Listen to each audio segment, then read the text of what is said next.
Ngayong araw mga guys, may biglaang rides nga kami sa nature trip nitong mga tropa natin dyan. Ayan, kayo ng mga tropa mo, ano nang nangyari sa mga plano nyo? Hanggang plano pa din ba? Samantalang kami, paalis na kami nitong mga tropa ko. Pero joke lang, hindi ko kilala yung mga yun. Ito talaga yung mga kasama natin mga guys, sa mga pinsanan lang natin. Kaya umalis na nga din kami dahil parang uulan. Baka mag nature trip kami sa Bagyuhan. Kaya kung ako sa inyo ay tinutuloy ko na yung mga naiisip nyong mga plano ng mga tropa nyo dahil napakasaya mag-unwind at mag-relax, talagang napaka-solid. Pero kung hindi kayo makapag-unwind dahil may mga pasok kayo sa work, aba mag-awol na kayo, hindi naman papamana sa inyo yung kumpanya na pinapasukan nyo. Tingnan mo naman yung mga nakasabay namin mag-swimming, talagang lahat sila ay relax lang dahil lahat sila ay absent sa work. Kaya tara, samahan nyo na kami dito sa aming nature trip. Let's go!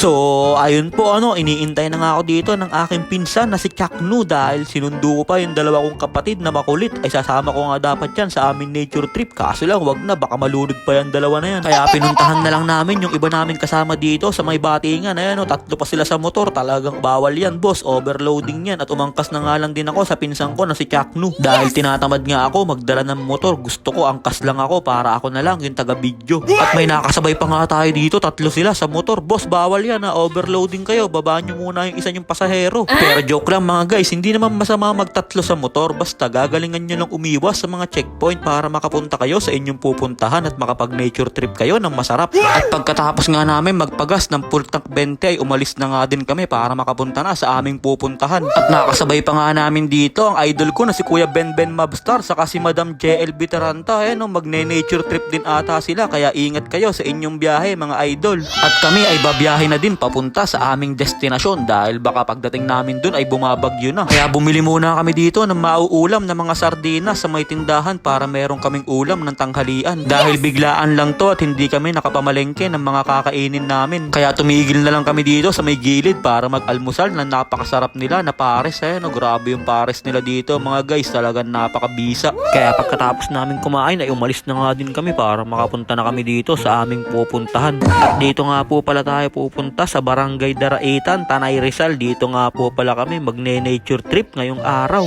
Dahil napakaganda nga ng mga tanawin dito, talagang marerelax ka pag dito kayo nag-nature trip ng mga tropa mo. Kaso lang, bago kayo marelax ay talagang may stress muna kayo sa dadaanan nyo papunta dito sa Barangay Daraitan. Dahil umulan nga pala ngayong araw, kaya ganito kaputik yung dadaanan nyo papunta dito sa may Daraitan. Kaya dapat dahan-dahan lang kayo at nakababa yung paa nyo para hindi kayo madulas, dahil pag nadulas kayo dito ay tiyak nakakatawa kayo. Kaya tamang waiting lang muna kami dito dahil dito nga kami sasakay sa may balsa dahil wala nga yung tulay ngayon dito sa may Daraitan, tinanggal yung tulay. Kaya bago kayo makatawid sa may kabilang lupa ay kailangan nyo munang isakay yung motor nyo dito sa may balsa. At may bayad nga dyan na 60 pesos para maisakay nyo yung mga motor nyo dito sa may balsa, balikan na yun. Kaya nakatawid na nga din kami sa kabilang kalsada at buti na lang walang nalaglag na motor. Dahil kung may nalaglag dyan na isang motor, talagang buenas ang Pasko mo. Talagang ilalagay mo yung motor mo sa bigas para mabilis matuyo. At nakatawid na nga kami dito sa may kabilang lupa at grabe yung daan dito mga guys, talagang anliputik. Akala ko pag nakatawid na sa kabilang lupa ay onti na lang yung putik, aba mas dumami pa pala dito yung putik. Kaya buti magaling mag-balance dyan si Chakno, kaya hindi kami nasesemplang. Dahil pag nasemplang kami dyan ay kulay putik na nga ako, magkakaroon pa ako ng putik sa mga damit. At buti na lang mga guys, nagkaroon na dito ng patag na daan. Sementado na yung daan dito, kaya hindi na kami mahihirapan sa pagdaan sa mga putik. Mahirap magbalance sa putikan na ba talagang para kang madudulas. Kaya kumaliwa na nga kami dito sa aming iispatan ngayong araw. Marami nga po palang mga campsite dyan mga guys, pasok lang kayo dito. At muntikan pa nga magdire-diretso si J-Nox dyan. Akala ko masesemplang pa si J-Nox, muntikan pa siya magpatawa dun. Kaya naglakad na nga lang din kami dyan dahil sobrang putik nga nung daan. Sabi namin lalakad na lang kami dahil malapit na din naman. At dito nga po pala kami ngayon pupunta sa may Camp Cariques. Napaka-solid dito mga guys, mura lang yung entrance. 40 pesos lang yung binayaran namin dyan sa may parking. Pwede na kami makapag-swimming dito. Kaya naglakad na nga din kami dyan dahil tatawid kami sa may kabilang ilog. Kaso lang, sobrang lakas nung alon sa may ilog, kaya hindi namin alam kung makakatawid ba kami o babalik kami dyan. Kaya eto mga guys, panoorin nyo kung paano kami tumawid sa ilog. Tara, sama-sama. Dikit-dikit kasi tayo. Dulas na po ito. Ayun, tabihan ko. Ayan, tara. Kapit ka sa akin. Kapit ka na sa likod ko. Okay. Ba't naka-islan? Ikaw ka matigas-tigas. Dapat wala ka na matigas-tigas. Hindi ako. Hindi dapat nakain mo ganyan. Uy! Hindi kami kapalit mo. Kami talaga. Relax.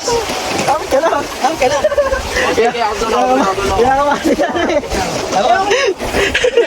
Hindi nga namin kayang tumawid dun sa may ilog na yon dahil talagang sobrang lakas nung alon kaya bumalik na lang kami dito at sakto nakakita kami dito ng kubo malalagyan namin to ng mga kagamitan namin dahil isa din yun sa dahilan kaya hindi kami makatawid sa ilog dahil sobrang dami namin dalang mga gamit kaya ayun nakakita kami ng kubo binaba namin yung mga iba naming gamit kaya ayun nakatawid na nga din kami sa wakas at ganito nga po pala kaganda yung view pag nakatawid na kayo dun sa may ilog talagang sobrang ganda nung view sarap magpahinga talagang nakaka-relax yung tipong pag nandiyan ka na talagang napakabagal ng oras yung tipong wala kang pakialam sa mga paligid mo basta ikaw nandyan nagbababad at nagre-relax tignan mo naman tong tatlo na to na mag-aama talagang chill na chill lang dito habang rumaragasa yung alon sa may ilog ayun grabe naman banggagwapo kaya umahon na nga din kami dito sa may taas para magligpit-ligpit na ng mga iba namin pinaggamitan dahil mamaya-maya ay babounce na nga din kami dahil medyo masama yung panahon ngayong araw baka biglang lumakas yung ulan ay ma-stranded pa kami dito sa daraitan baka mamiss ka agad ako ng mama ko kaya sabi ko sa kanila tara na magligpit na kayo ng mga pinaggamitan natin dyan at uuwi na tayo kaya kung may pinaplano din kayo ng mga nature trip at bigla ang rides ng mga tropa nyo ay kulayan nyo na yung mga dinodrawing yung mga plano para naman makapag-unwind kayo at makapag-relax bago matapos itong taon dahil deserve din natin magpahinga dahil matatapos na naman itong taon na to at na-survive na naman natin yung isang buong taon na kahit anong hirap ng buhay ay nandito pa din tayo nananatiling lumalaban balang araw papaburding yan lahat ng paghihirap natin magkakaroon yan ng magandang resulta kaya yun lang mga guys maraming salamat nga po pala sa walang sawang pagsuporta at sa palaging panonood i-follow nyo na si Ninin Vlogs para sa mga susunod pang vlogs mag-ingat po kayo palagi bye bye